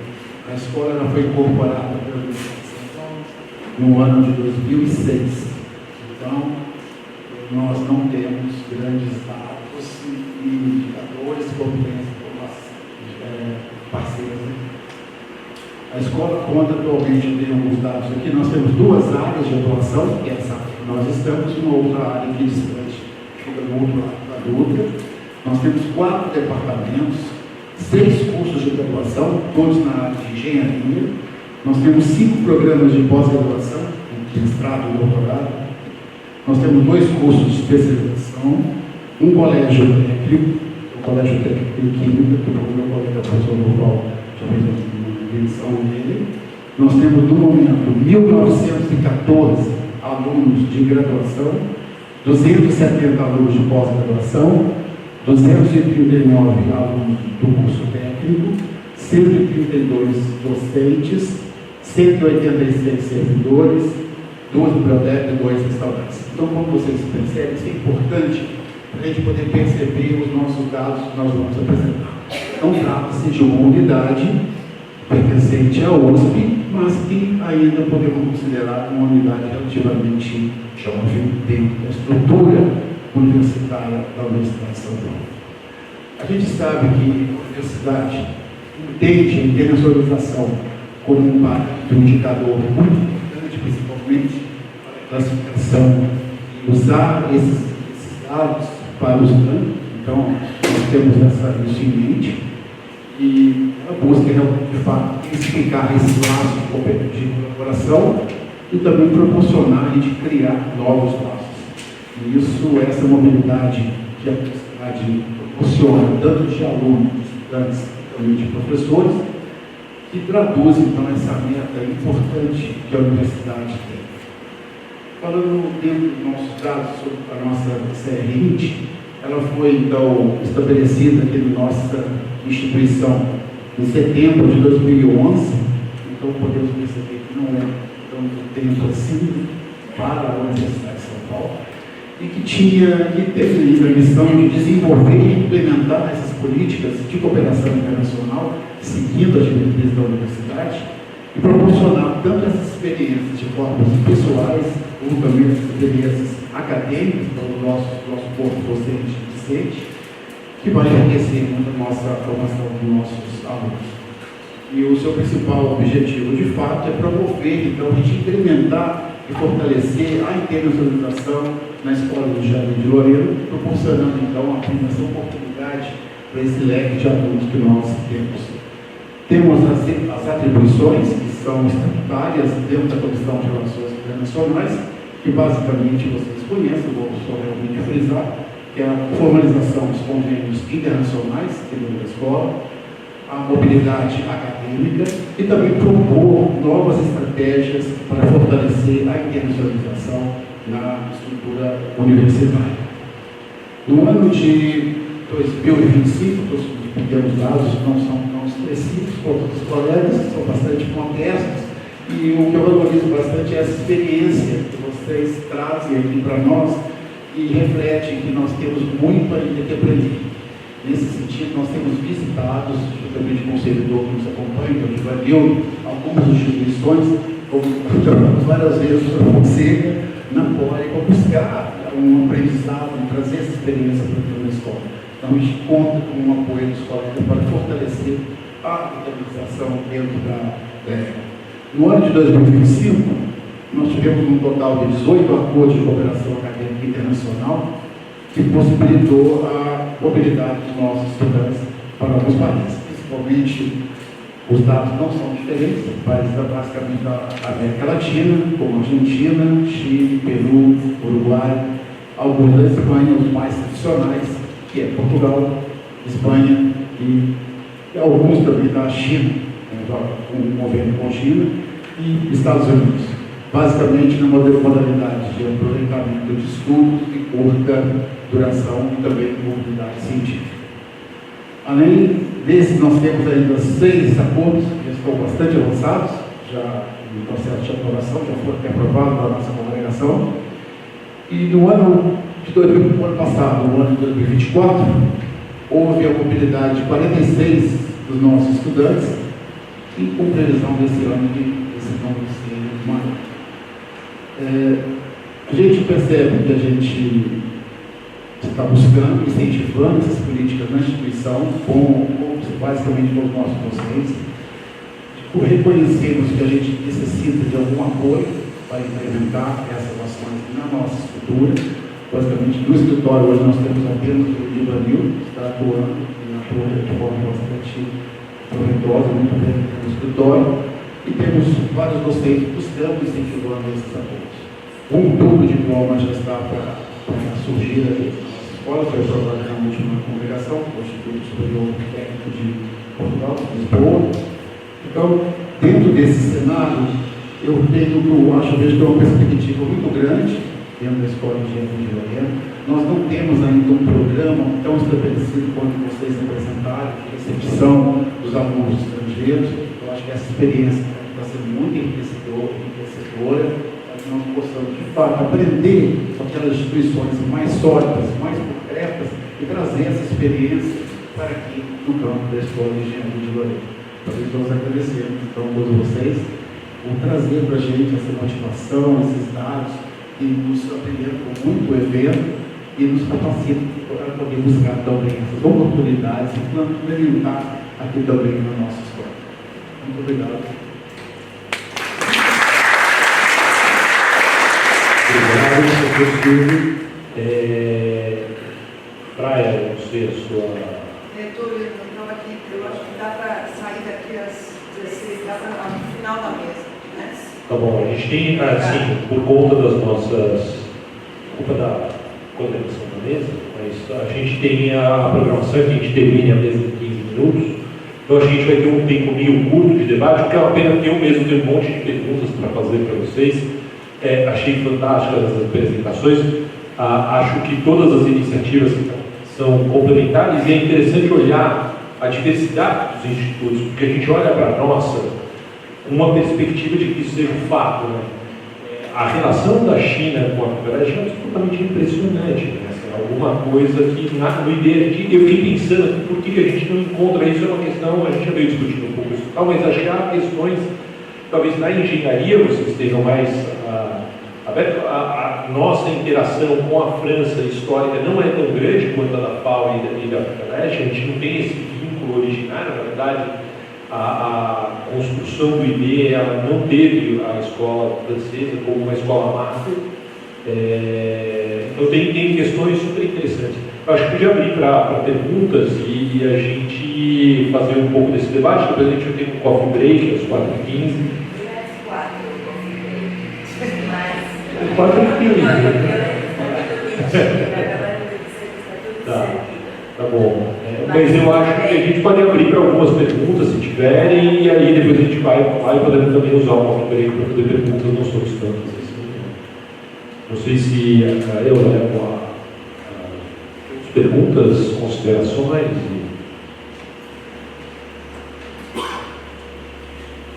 Boa tarde a todos, como o professor falou, eu sou de Ivanildo, eu sou servidor.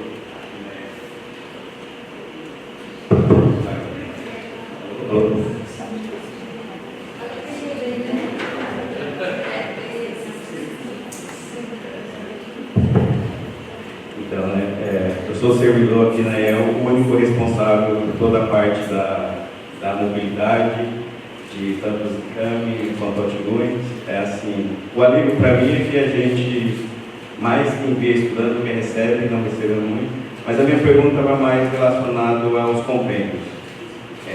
Aqui na EL, até um tempo atrás, acho que antes da pandemia, nós tínhamos poucos compêndios, porque a nossa mobilidade era centrada mais na UCAMI. A UCAMI publicava o edital com as vagas, e os nossos alunos se inscreviam lá e conseguiam tudo por lá. A gente não precisava ter convênios, a gente não precisava ter acordo, nem muito menos publicar editais internos. E quando chegou o momento que a UCAMI falou assim que isso não era mais possível, que cada unidade tinha que ter os próprios convênios, a IRL praticamente estava zerada de convênio. E eu, como funcionário da CNI, tive a importância disso, inclusive a gente chegou a perder bolsas porque não tinha. E eu saí no prédio onde a CNI estava localizada, eu saí procurando docentes para passar para eles a importância de ter convênios. E a minha pergunta vai nesse sentido: dentro da unidade de vocês, há algum programa de incentivo, ou alguma coisa assim que passa para o docente a importância de ter os convênios específicos delas? E é nesse sentido que a gente procura ter mais convênios, além dos que já temos. Eu posso falar um pouco sobre isso, porque no IB a gente passou por essa mesma coisa.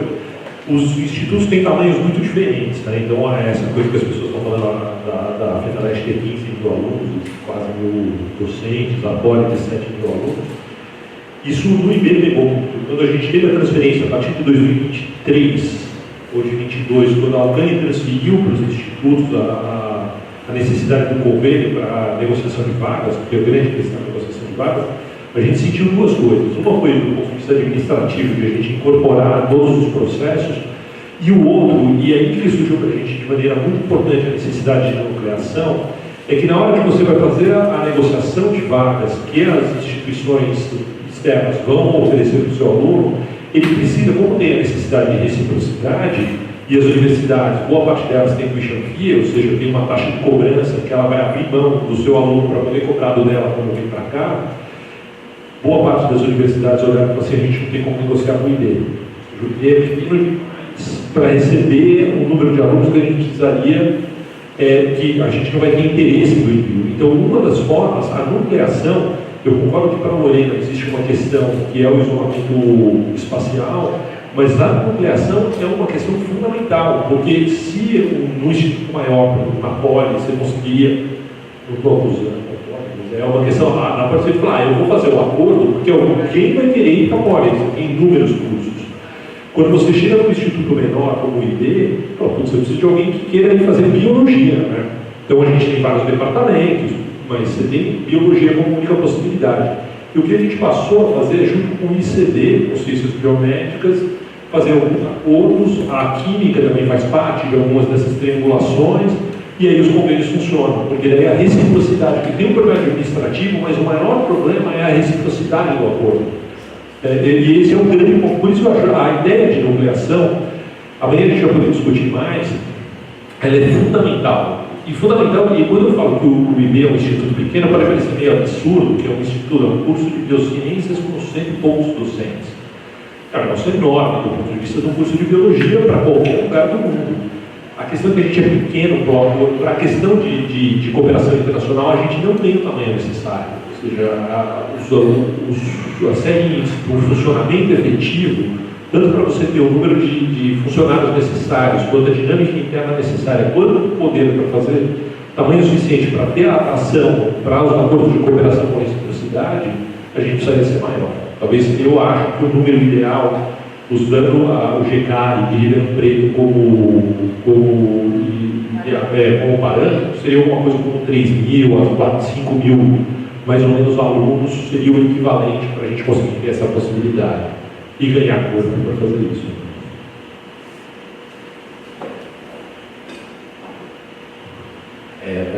Fazer um breve complemento.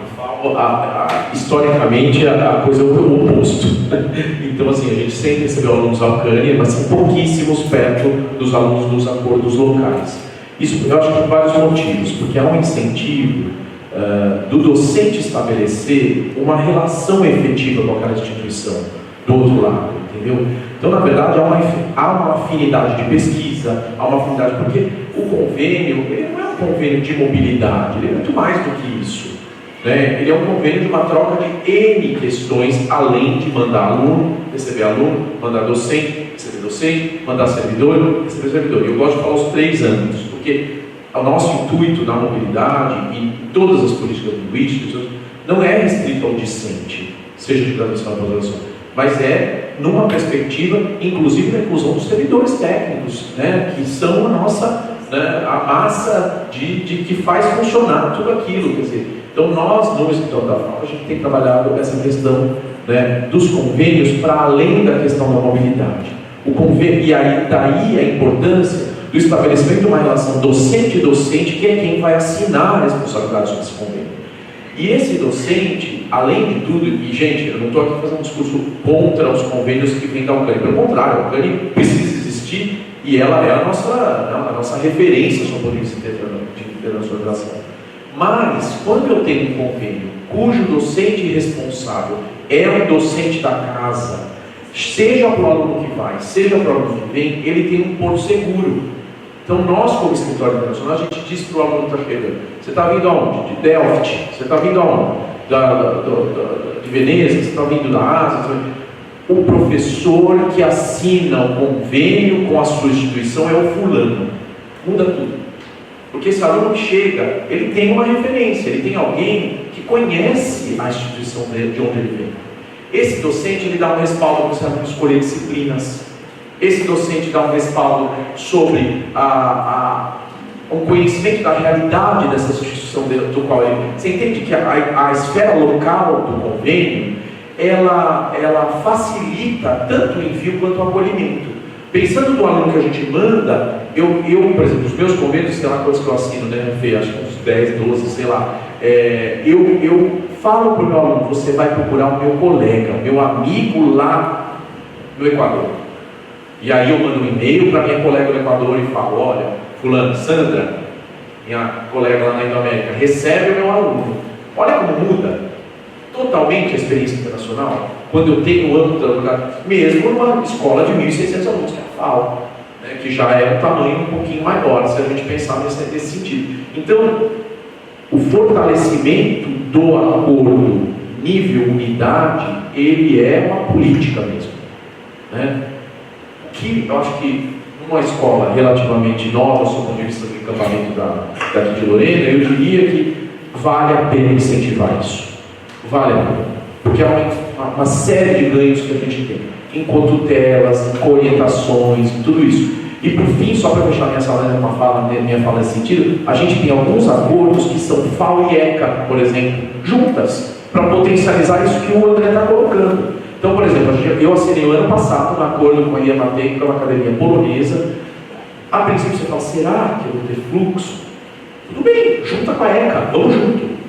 Foi FAO e ECA. Então a gente teve, aí por exemplo, a gente selecionou os alunos juntos, tinha um colega meu da ECA, eu era da FAO, a gente coordenou todas as ações juntas. Você entende? Então assim, vale a pena também para vocês aqui em Lorena costurar com escolas correlatas, com escolas que tenham afinidade, para que vocês façam não um acordo nível Alcântara, mas um acordo Lorena Poli, Lorena. Então esse match com os escritórios internacionais é importantíssimo.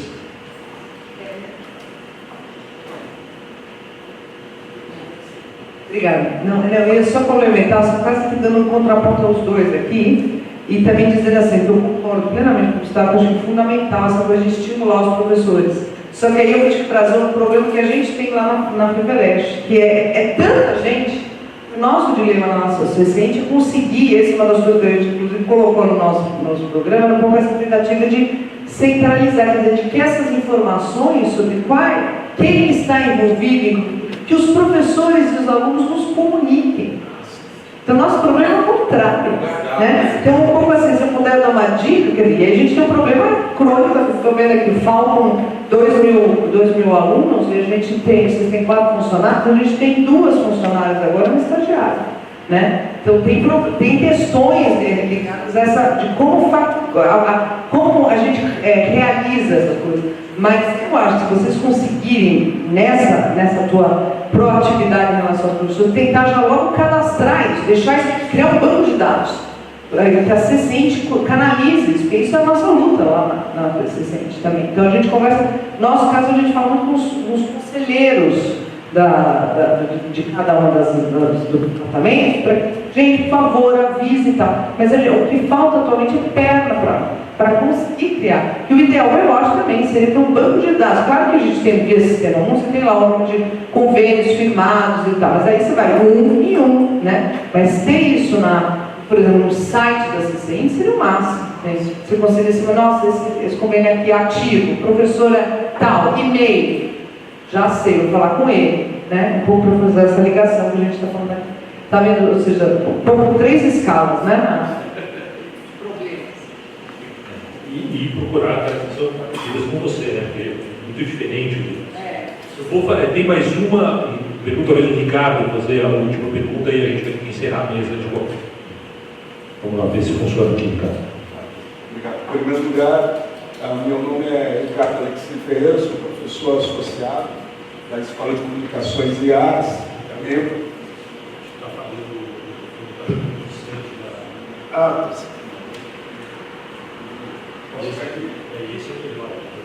Tá certo. Boa tarde a todos. Meu nome é Ricardo Alexis Ferreira, eu sou professor associado da Escola de Comunicações e Artes, membro da CRI Tiega, inclusive vindo até aqui para representar a CRI e a própria direção da ECA. Até gostaria de colocar a importância, né, desse tipo de evento, políticas linguísticas, mas eu gostaria que se pensasse nos próximos eventos políticas de linguagem também. Linguística não é sinônimo de linguagem. E quando a gente está falando em linguagem, a gente está pensando em aspectos culturais, em aspectos científicos, né? Então a gente precisa até mesmo entender, quando a gente está falando de políticas de linguagem e políticas de linguísticas dentro da USP, significa que a gente precisa repensar também a questão da ciência. Que ciência estamos produzindo? Inclusive tem na congregação lá da ECA, tem uma frase que me incomoda bastante. É uma frase do Fernando Pessoa que eu admiro tanto. Está escrito assim: a minha pátria é a língua portuguesa. Né? E a gente sabe que o Brasil não tem só a língua portuguesa. Os países africanos têm várias outras línguas. E a ciência que estamos produzindo? Porque essa ciência ela é marcada também por uma ideia que seria a língua inglesa como representação. Quando eu pego uma língua e falo essa língua é da ciência, significa que eu estou trabalhando com questões ideológicas, estou trabalhando com uma série de coisas. Então, dentro de uma sociedade eurocentrada, como vivemos aqui no Brasil, significa que nós não temos nem autonomia da ciência. Né? A nossa ciência, a base dela toda é eurocêntrica, ou da América do Norte. Então a gente precisa pensar isso. E o mais interessante, eu coordeno 2 convênios em Macau, na China, e o mais interessante que talvez a gente precise pensar, como a China, talvez a paciência milenar que ela tem, né, o qual motivo ela está tão interessada na língua portuguesa. Tá? Inclusive em Macau, a China tem pressionado Macau para que eduque mais seus estudantes e os chineses que saem do continente para ir para Macau para aprender a língua portuguesa. Pena que não é por uma questão de ampliação da cultura ou qualquer coisa. A China está querendo ampliar mercados e ela descobriu que mercados na África, falantes da língua portuguesa, no Brasil e em Portugal, são altamente benéficos. Por isso que eles não querem que os cursos sejam dados em inglês. Eles querem que os cursos sejam dados em português. A única coisa que eu acho que é complicada é porque o que motiva esse tipo de comportamento é a questão econômica apenas. Né? Então, quando a gente está falando sobre a questão de políticas públicas de linguística na USP, a gente também precisa ter um viés crítico sobre isso. Inclusive, eu acho que são algumas aberrações que têm acontecido em Portugal e vem acontecendo também na USP, porque foi colocado o seguinte, e a reitoria tem endossado isso, algumas disciplinas têm dadas por professores brasileiros para estudantes brasileiros em inglês. Que sentido tem isso? Que ciência é essa que estamos produzindo? Uma ciência produzida em inglês, uma ciência produzida em português, tem alguma diferença? A outra coisa também, se eu vou pegar o conhecimento ancestral, por exemplo, de indígenas, isso não é conhecimento, e eles falando na própria língua deles. Então, assim, e em Portugal, por exemplo, tem bancas, a gente estava até conversando sobre isso no carro, né? Tem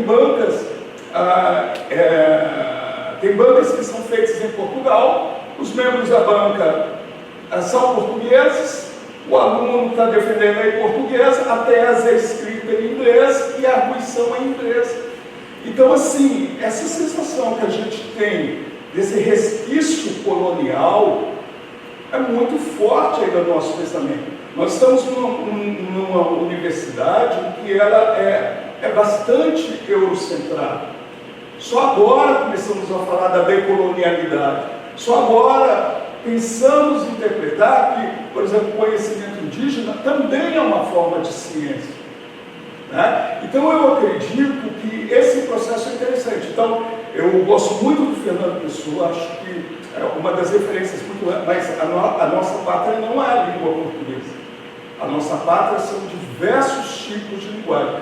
Por isso que, quando fala em linguística e linguagem, eu até prefiro a linguagem porque ela aborda temas mais amplos, engloba temas culturais.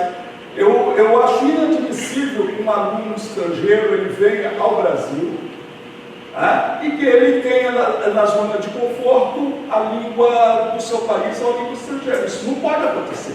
Mesmo porque quando vamos para lá, que nos viremos a língua daquele país. E aí a gente fica fazendo esse tipo de concessão. E outra coisa, convênio internacional não é uma coisa, não é burocracia, a gente está mexendo com pessoas.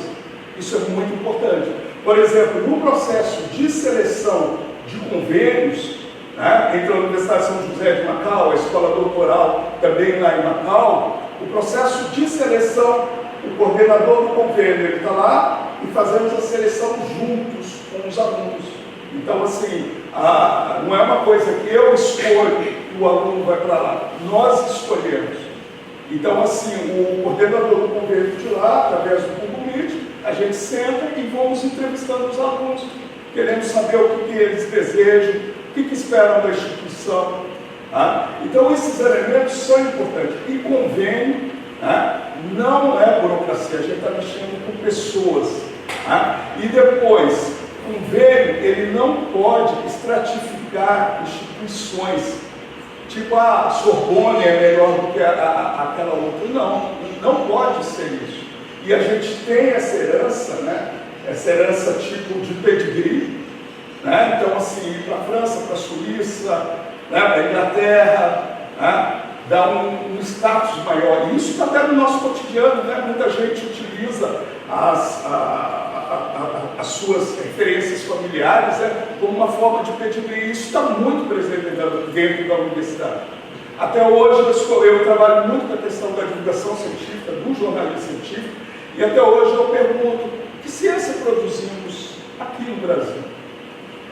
Que ciência produzimos que fala a língua, as diferentes línguas que temos aqui no Brasil? E eu não consigo ter essa resposta. E as nossas pesquisas, eu já estou terminando, desculpa me alongar, as nossas pesquisas, por exemplo, eu tenho orientandos, mestrado, doutorado, supervisor pós-doutorado, e uma coisa que me incomoda muito parece a revisão bibliográfica.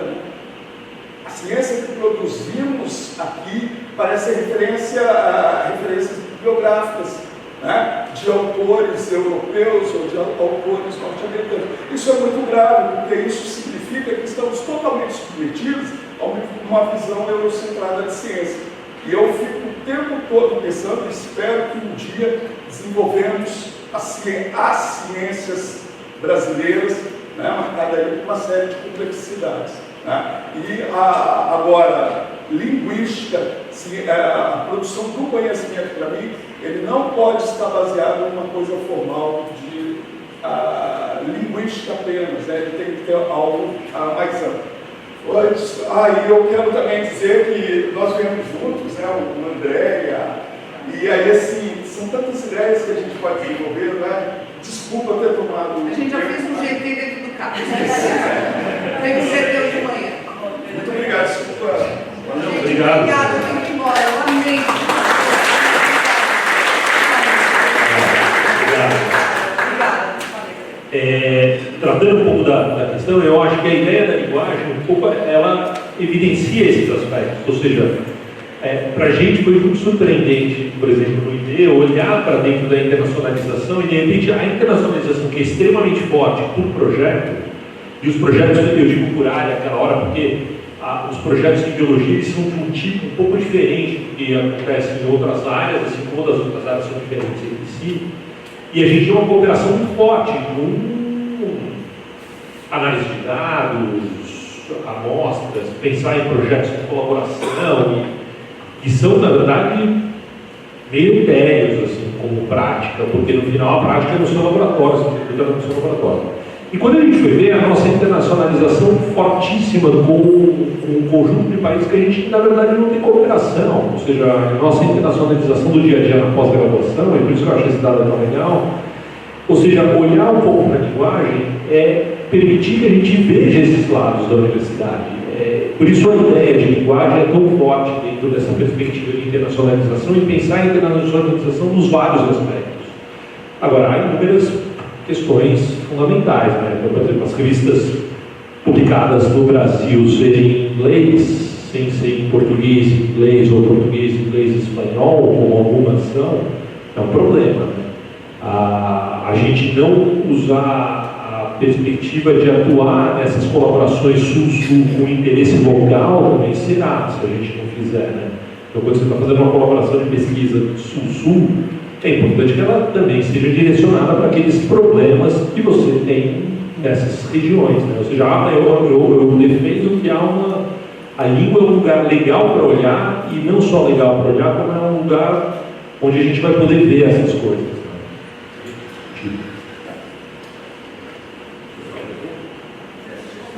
Fazer um comentário.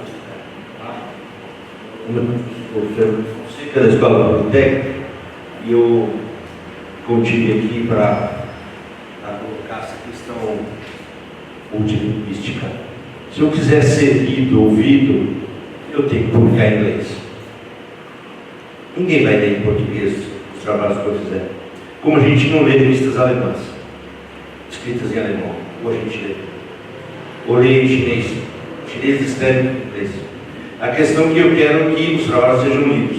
Em tecnologia, em engenharia, ninguém vai procurar nada em português. Então, a gente tem que ver, uma coisa é contemplar todas as realidades, outra coisa é dar o mesmo peso para todas. O mundo, a gente queira ou não, troca informação em inglês. Os alunos vêm, então eu teria demanda para vir 100 chineses para fora, se os cursos fossem em inglês. É diferente na questão da FELESH, que eles querem a cultura que eles estão vindo buscar, seja lá a letras. Então, os espanhóis me falaram que o lugar que mais se estuda português no mundo é na China. Os espanhóis falaram, nas rodadas de coisa, na China é onde mais se estuda português. 0,05 para 100 mil chineses estudando português. O BRIC para eles é importante, eles têm algum significado, o BRIC para eles. Eles são um parceiro, eles e nós somos explorados pelo primeiro mundo, então existe uma identidade normal para os chineses virem. Se eu tivesse 5 disciplinas de graduação gerais em inglês, eu colocaria 100 chineses por semestre na Poli. Eu não consigo ter isso. E a gente luta nesse sentido. Então, uma coisa é o mundo que a gente gostaria. Outra coisa é o mundo que eu tenho hoje. Se eu não escrevo inglês, se eu não publico inglês, eu não vou ser visto, não vou ser ouvido. O que não impede que eu faça nas outras línguas. Eu faça bilíngue, seja o que for. Mas eu não consigo colocar a mesma igualdade e a dificuldade que a gente tem de interagir com o mundo, seja lá qual for a minha ideia de ciência que eu possa ter. Em tecnologia, então, a gente vai ser relevante. Então, as engenharias, se não fizerem os cursos em inglês, ninguém vai ter interesse de vir. Vão só para a FAO, para a FEA. A FEA tem uma infinidade, tem muito mais aluno que vem, porque eles querem entender como um país sai de 90% de inflação por mês e vira a 5% por ano. Qualquer economista quer saber como faz isso. Então, eles têm que segurar, eles têm que limitar. Não tem alguém da FEA aqui? Eu conversando com o professor da FEA, eu falei, tem que limitar a entrada, porque eu não tenho como acolher tanto estrangeiro. Ou seja, as atratividades são diferentes. Para nós, nas engenharias, nas ciências exatas, ou a gente faz as coisas no máximo em inglês, dando cursos, falando, publicando, ou a gente inexiste. Desculpe eu colocar esse contraponto, mas eu precisava falar isso. Só gostaria de falar uma coisa, por exemplo, em Macau, lá na China, né? Apesar de Macau, a língua oficial seria o português, mas na verdade não acontece, o português está desaparecendo lá. Se fala o cantonês e se fala o chinês simplificado e o mandarim. Né? A língua inglesa, que é mais usada dentro da universidade, e são muitos chineses, né? Se trata de 1.100.000 pessoas que atravessam o rio lá, eles não falam inglês suficientemente. Então a gente tem essa ilusão. E tem mais um outro detalhe: produção científica em língua portuguesa, ela é mais usada nos países de língua portuguesa, em português, através das consultas, né, das bases de dados, muito mais do que as em inglês. Aí talvez tenha a questão de área, né? A gente tem a questão das ciências sociais aplicadas, a filosofia e tudo mais, que talvez possa ter um outro tipo de construção, tem outro tipo de construção das áreas exatas, né? Bom, obrigado. Eu adoraria continuar essa discussão, que eu acho que é super legal, inclusive por sofisticações nas respostas e das questões que aqui estamos tentando fazer com cada uma das ferramentas. Mas eu acho que todo mundo, inclusive, chegou o cheiro de pão de queijo agora aqui, né? Então a gente pode talvez continuar um pouco. A nossa próxima atividade é às 4h45, então a gente vai ter uns 20 minutos meio apertados aí, 20 minutos. Obrigado, encerro a mesa e agradeço a todos os participantes.